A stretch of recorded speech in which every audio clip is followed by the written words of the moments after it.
it's Erin. Welcome back to my channel, and for today's video I'm going to be telling you 12 things that I wish I knew before going into college. I just wrapped up my freshman year at Chapman University, and after going through a roller coaster of a year, I thought I would share some of my advice, and for those of you going into college in the fall, maybe this will help you out as well. If you like this video, make sure to leave a like. Also comment down below some videos that you guys want to see from me. Make sure you subscribe and turn on post notifications because I will be uploading a lot this summer. I don't have an official schedule yet, but I will be uploading a lot, so stay tuned and get excited for that. Well, let's just get into the video. Okay, so I have my laptop right here with all of my things written down. The first one that I'm going to tell you, this is just a little bit of a piece of advice to prepare you for moving. The most important things that I would say you need as a freshman is a mattress pad for when you're living in the dorms, because the mattresses that they provide you are hard as a rock, and also a really good computer. Most people take their notes on laptops or iPads. I don't really see people using notebooks unless it's like a math class or something like that. I would definitely say if you can, invest in a good laptop. I got this one right before I went to college, and best thing ever. And the 3-inch memory foam mattress topper was the best thing I bought for dorm life. The second one, this was a hard one for me to learn, and it sucks to hear it as well. Don't get your hopes up that your friend group during Oweek will be your friend group throughout the rest of college. I think my Oweek friend group lasted maybe 2 weeks after school actually started. The main reason for that is you guys are all going to be doing different things, joining Greek life, joining clubs, you're all different majors, meeting new people. It sucks, but you know, you can hold on to those memories that you made with those people and have fun with them. You can still be friends with them, obviously. Like, I'm still friends with all the people who are in my Oweek friend group, but they are not my primary friend group anymore. I was crushed when that friend group fell apart because I genuinely love all those people, and when it crumbled apart, it really, really hurt. You just sort of feel a bit lost. You're just like, what do I do now? I don't have a friend group. I need to figure something out, and you're kind of stressed and you're scrambling, but it all does work out in the end, and you will find the people who are meant for you. You can stay friends, of course, with the people that are in your friend group during Oweek. If you don't know what Oweek is, it's orientation. It's like the week before school actually starts that freshmen go through, just to get a preview of the campus life at that school. It sucks to hear, it sucks to see, it sucks to experience, but don't get your hopes up that your Oweek friend group will last and will be your friend group throughout the entire 4 years you spend at college. My third one is hookup culture and not catching feelings. It is such a big thing, and honestly the best way to learn, as this may sound, you gotta get your heart broken by a hookup. And I'm not saying by any means if you go to college you have to participate in hookup culture, like it's the only thing. There are relationships for sure. If you aren't familiar with hookup culture and it's just happening everywhere around you, chances are you're going to find yourself in a situation like that. I'm speaking from personal experience because I was not familiar with hookup culture coming into college. I did catch feelings for a guy, and it sucked because he just saw it as a hookup. Chances are wants to kiss you because he just thinks you're hot, and there's nothing more to that. This is one that I learned the hard way. Fall semester was so easy, and then spring semester just kicked me right in the fall semester. I had really easy classes, even though like some of them were major related and some of them were GEs. I was cruising, I was having a great time living life, and spring semester I actually took less classes, but 3 of them were for my major, and 1 of them was a really hard GE class, and it kicked me right in the butt. I don't know if it's the classes themselves or if you're just like tired, I don't even know. Once you hit spring break, your mind just goes right to summer, and those couple weeks after spring break are absolutely hell. Don't get in a first-year relationship. I highly, highly, highly suggest against it. I have friends who are in relationships and they got into them freshman year of college and they're totally happy. Of course, that can happen. You're in your freshman year, you're figuring things out, you're trying a bunch of new things, you're meeting a bunch of new people, and dating is not something that you probably want to put into that experimentation when you are adapting to a completely new life. A relationship is a big commitment, and it's with somebody that you haven't really known, chances are, for that long. If you go into college with a relationship, that's totally fine. I have seen from personal experience, my friends doing long distance, they had a really hard time with it. But if it's something you're willing to do, by all means go ahead. Just getting into a relationship with someone you met your freshman year can be pretty difficult, especially if it was like really early on in the school year.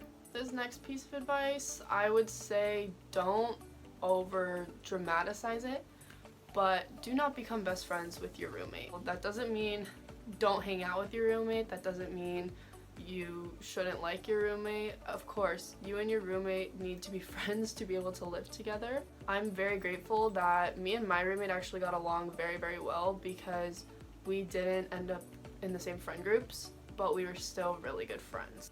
On the other hand, my best friend now actually was best friends with her roommate. They clashed and it resulted in the other person moving out. So it causes a lot of tension, it can cause a lot of stress, and once you guys eventually find other people, it's going to be hard for one of you to accept that. It's really messy.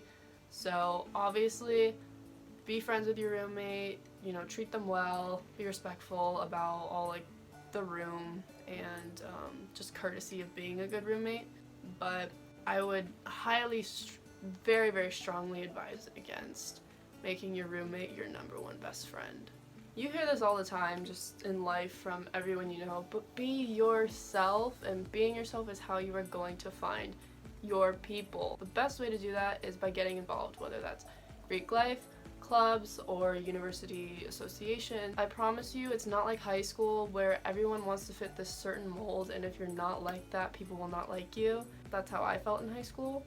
But in college, people will just genuinely love you for you, and the people that show that to you are the ones that are going to stick. If you keep up a certain image, like sure, some people might like that, but you can't keep that up forever, because being genuine is the only way you're gonna find people who are genuine. I just made an NSB video, and you guys should definitely go check that one out. Oliver Moy, actually on stage, one of the questions was, what was the best piece of advice a family member has ever given you? And it was, a friend should not want anything from you except just the friendship. If a friend wants you for anything else, then they're not really a friend. The people who just want you in their life for you are the ones that are going to stick with you for the rest of college and probably beyond that. This is a lesson that you're kind of just gonna have to learn throughout life, and you go through it many, many times. But you have to be okay with losing friends, and most of those friends will be from high school. I still talk to my high school friends from time to time, but definitely not that much. Your life just completely changes when you go to college in terms of who you surround yourself with in your social life. So your entire social life is now in college, and that's kind of how it stays even when you go home for the summer and things like that. You're also going to lose friends that you made from fall semester as you go into the spring semester, because things change a lot over winter break when you're not in school. Losing a friend in general is a really crappy feeling, but it's part of being human, it's a part of life, and that is something that you're going to have to learn to be okay with. More often than not, it's a blessing in disguise. If they're not willing to stick around in your life, it's their loss more than yours. Now, this is something that I didn't realize there would be as much pressure as there actually is, but you feel really, really, really hard on yourself about getting an internship. You see all your friends getting internships, and it feels like, oh my god, I'm way too late, I have no work experience, what am I gonna do? It's really stressful trying to get a job when all of your friends are getting jobs around you. You just feel kind of like shit. The reason why you're so concerned with it is when people look at your resume, they're not going to really care that much about your freshman or sophomore year, but once you're a junior, if you have no work experience, then that's where it kind of just gets like, ooh. This is the real truth about college. The real reason why you hear college students say they're broke all the time, you know, part of it is the tuition and the books and all that stuff. A lot of the time it comes from things that are expensive, like alcohol, vaping devices, going out to eat at restaurants and stuff. That adds up.